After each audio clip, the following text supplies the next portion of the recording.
all the way back. And if you ever tried to write with a quill, you only get about a word. And you've got to write like an artist paints.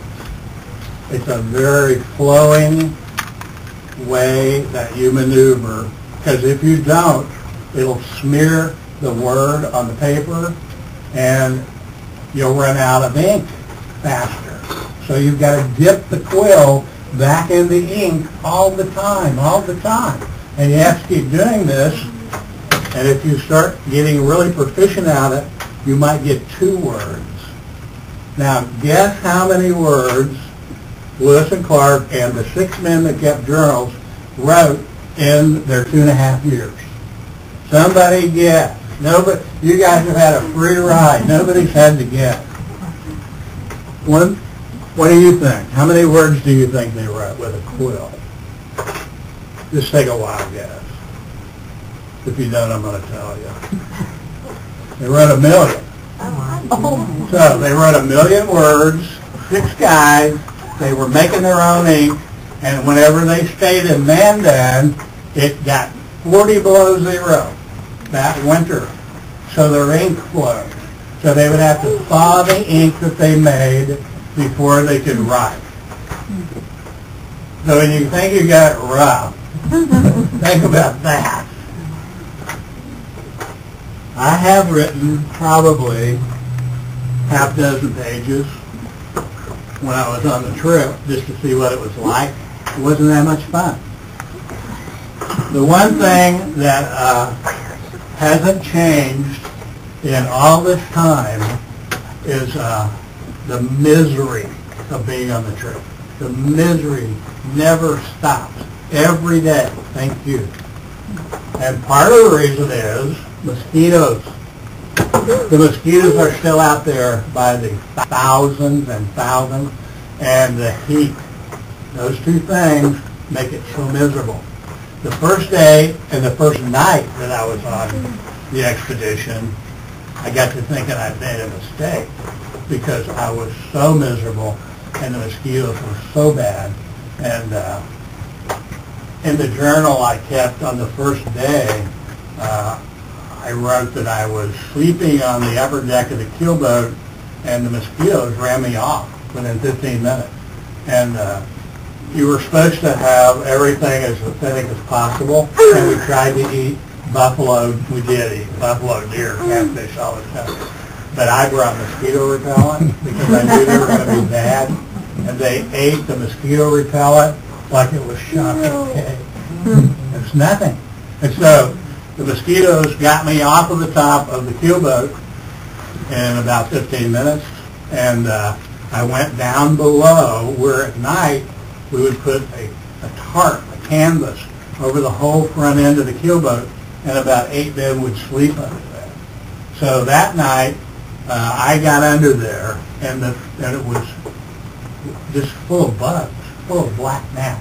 And the reason there were so many was that, and they bite, not caught like mosquitoes, but they do bite, and there was a storm coming, and that's what drove them all underneath the canvas. So I'm under there, and there are hundreds of them. They're pecking on you. They're everywhere. And so I left there, and I went out into the campsite, and I crawled in a tent, and there were 5 men in the tent, and it was not really big enough for 6, but I got in because it was starting to rain and lightning and storm, and I'm right by the front flap, and it's leaking on the front flap, and I'm getting all wet, and everybody in the tent was snoring, every one of them. So I couldn't possibly go to sleep. And so I'm laying there, it's like 2 o'clock in the morning, and I'm thinking, how could I get out of this and go back home without having to face people saying you left the expedition? So anyway, the next day we had a kids fishing tournament, and I got to judge the kids fishing tournament, and it was so much, and it started getting better after that. Not that it was any less miserable, but I got used to it, and I knew I could go home. So as we go up the Missouri River, a couple days later, we come to a place in South Dakota that's it's called Spirit Mound. Spirit Mound is this is a picture actually. One of these is a picture of Spirit Mound. It's a little mound of dirt, really. There it is. In the middle of a prairie that is quarter mile all the way around it, open prairie. And the Native Americans would never go to Spirit Mound because it was haunted, it had spirits, it was not the place for anybody to go. And for hundreds and hundreds and hundreds of years, they never went to Spirit Mound. Now, in the journals, the day we went to Spirit Mound, we stopped the keelboat and the frogs, we got off the keelboat, and we walked to Spirit Mound. It was 6 miles to Spirit Mound. And nobody really had shoes for walking 6 miles. It was 100 degrees. Every day it was over 100 degrees. So we get to Spirit Mound, and they're having a festival, and there's about 100 people there, and a bunch of kids. Everywhere we went, there was kids. And we would educate them about Lewis and Clark. And they would bus kids in from 100 miles around sometimes. We get there, they're having a festival. We all walk up to the top of Spirit Mound. There's maybe 60 people up there. There is a chaplain. He starts to say a prayer, and when he does, it starts raining these huge drops that are like this big around, but they're very soft. And they come down on everybody, and everybody's sort of looking around because it's really irregular. There's no clouds. There's no clouds in the sky, and it's raining out of a clear sky. And I kind of look around, and it's lightning and storming all around us in the tree line, a quarter of a mile away. And when the chaplain says the last word of the prayer, the rain stops. The rain. And so as we're all walking down from Spirit Mound, we're all saying there really is something unusual about this place. So everywhere you went, every day, there was something really unusual happening. And I wasn't sorry to get off on the trip. It was quite an experience. What I'm going to do, which you girls are going to like, is we're going to go back to 1804. And we're going to be, you're going to go with me, I'm going to be Silas Goodrich, and we're going to catch a 100-pound catfish. And we're going to catch this catfish so that we can feed the men on the expedition, 40 of them, who haven't had anything to eat for 3 or 4 days except some rabbits. So they're really, really hungry. Now, when we go back to 1804, that's 200 years. So keep up with me because I don't want to leave you back there. Okay? All right. This is the journal that I kept on the expedition, and I wrote this monologue out of keeping this journal.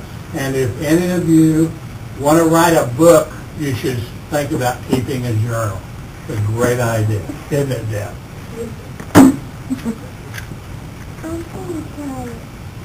I hope I can remember how to get back to 1804. It is not easy. This is a haversack which everyone on the expedition wore, and they put all their stuff in it. And their stuff being anything personal. And in my case, I put my fishing gear in it. And my fishing gear is this beaver chew and this deer tendon string that is very strong. And I'm going to catch the fish on this hook that our blacksmith made for me, because the ones that Lewis brought from Pittsburgh straighten out if you get a 100-pound fish. This won't straighten out. So I'm going to use this to catch my 100-pound fish on. And then I would have had a knife, because I would use this knife to cut my food with. I would use it if I needed to use it as a weapon. Everyone would have a knife that they wore around their neck. Generally, and we were a military expedition, by the way, and that's the only reason why that we were able to make this, because if it were not for the fact we were military, everybody would have turned around and gone back. But since we were military, we couldn't turn around and go back.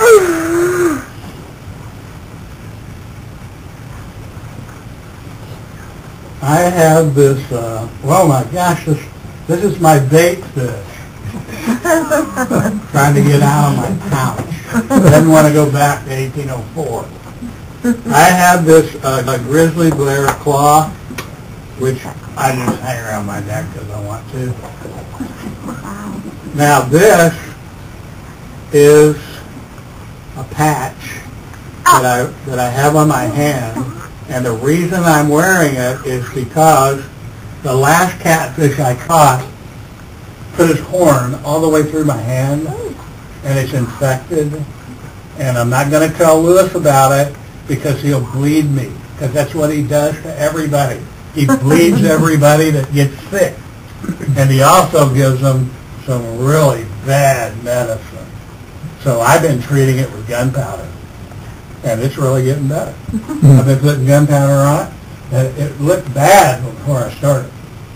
So once I put that hat on, we are going to be in 1804. And I'm going to go ahead and get my fish bait ready. I found this fish on the bank this morning, and it's a little bit rotted. And the catfish that I'm going after may not like it because flathead cat would rather eat live stuff rather than dead stuff. But I'll see if he'll take it, because here we go, 1804. I'm Silas Goodrich. I'm a soldier from Massachusetts with the Lewis and Clark expedition. If there's one thing I'm good at, and there's one thing I love to do, it's fishing. I love all kinds of fish. I love to catch them. I love to clean them even, and I love to eat them. I've been up since dawn because it came a horrible storm last night, and the lightning hit that sycamore tree right up there, up the riverbank, and it caught the top of it on fire, and it started raining, and the rain has made the mud bank so slick that I can't hardly stand up this morning. Now, when I first got up, I saw a big